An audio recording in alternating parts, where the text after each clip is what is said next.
Hey there, I'm Ian Douglas. I'm the author of the website techinterview.guide, and I'm here to help people with career advancement and interview preparation. My live stream on Twitch covers topics such as company research, how to build resumes and cover letters, applying for the job, getting through interviews, and what to do during negotiations. I've coached thousands and thousands of people over the years to get jobs at the biggest tech companies in the industry, and I'm here to help you too. The following episode is taken from a longer live stream event and may contain interactions with other people in chat. Check out the end of the episode for more information. Let's get to it. So if they ask what your current salary is, you don't have to tell them. So my response is always just ask them what salary range they're offering. Now, what's your expectation? Again, you can share that if you want to, but I would also answer that with, what's the range? And then from there, I wouldn't even give them a range. From there, I would just say, yeah, okay, let's go through the interview process.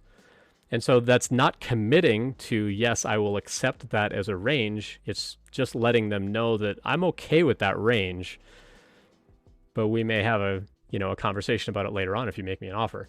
So you're not saying like, oh yeah, that's exactly the range I was thinking of too. Don't say anything like that. Just ask them, what range are you offering? And then from there, like, what kind of compensation package is there? I understand I still have to go through the interview process, but like, what are we talking as far as total comp? You can have that conversation as the very first phone call. You don't have to wait for the negotiations at the end to find out that information. I always do it on the first phone call because I want to know if they're going to waste my time. It's like, I expect this kind of range, and if you're not even close to that range, why are we talking? Not that I'm being arrogant about it, but if I've got a lifestyle and an expectation, my skills are worth money.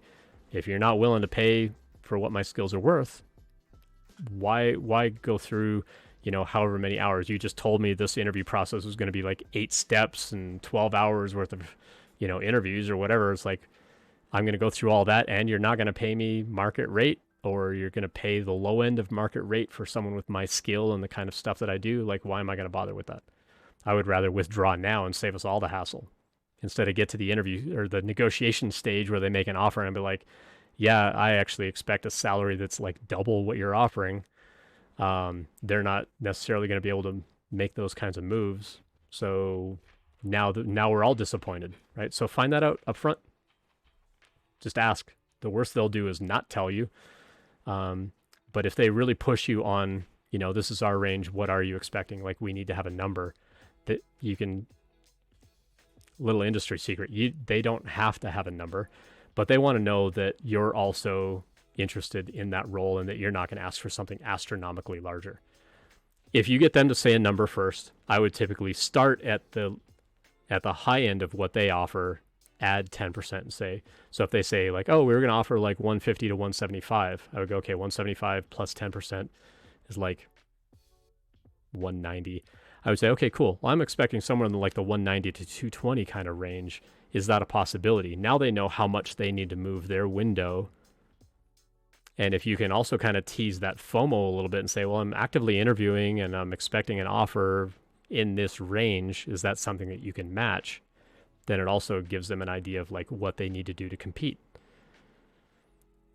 In the Denver area, when I was a software teacher, I would actually help students through the negotiation process where one particular company lowballed a student.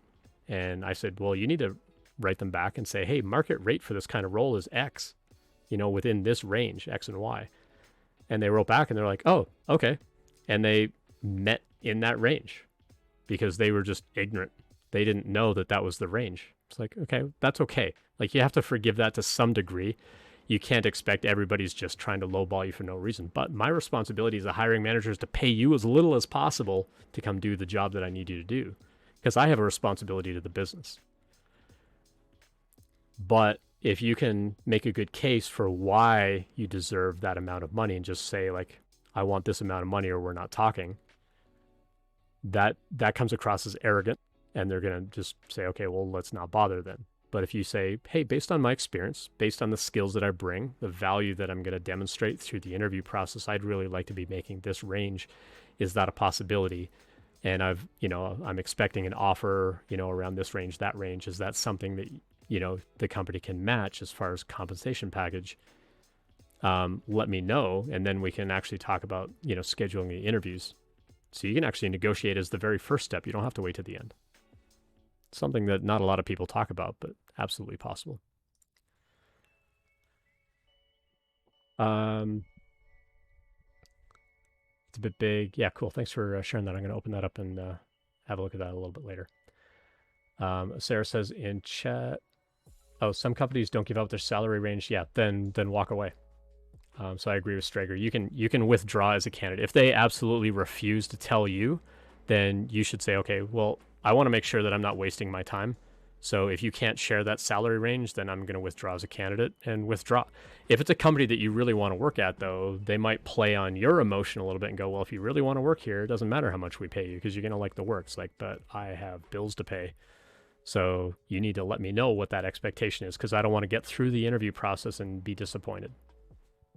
You can literally use that language with them. You don't have to be aggressive about it, but you can say, hey, look, I want to make sure that we're all on the same page here. So if they're really pushing you for your expectation, you can use somebody else's salary range and say, well, I'm currently interviewing with this other company. They're offering within this range. Is that something that you can at least match?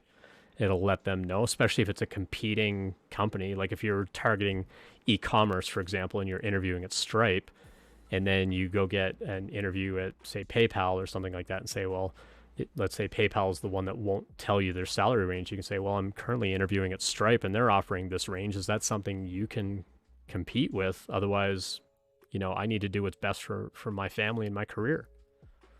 It lets them know like, oh, shoot, they're paying like way more than we are. Or, oh, yeah, we can do better than that. Like we'll pay you X dollars. So you can actually negotiate all of that before you ever get started. Thanks for checking that out. I hope that you found it helpful. I always appreciate feedback, so please let me know what you think.